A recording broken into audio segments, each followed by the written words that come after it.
Click on any element in the design. At the top right corner, go to Position,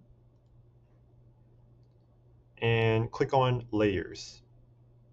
So this is the hierarchy of where each layer is. So the more on top the layer is, the more in front the element is in the hierarchy.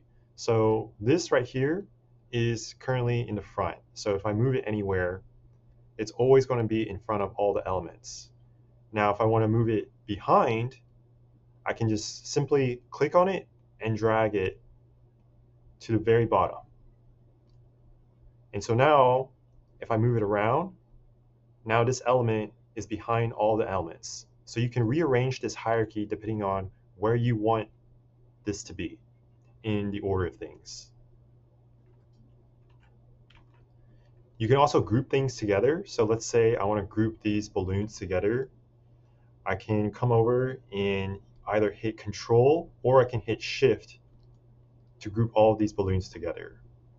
So since these balloons are all in the same order, I can just hit Shift, and now all of these balloons are selected.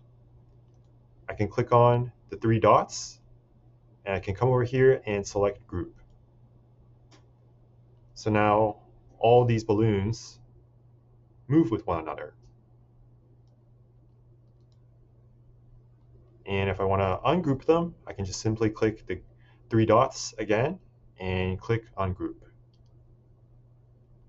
And now I can move them all individually.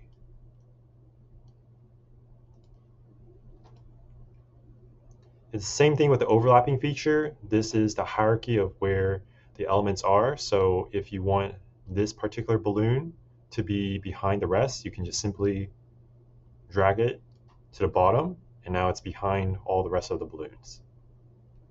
And this background is always going to be at the bottom. You cannot move it anywhere, so that stays in that position. So if you have any questions or comments, be sure to leave it down in the comment section below. If you enjoy my videos, consider subscribing to my channel. Thank you and have a great day.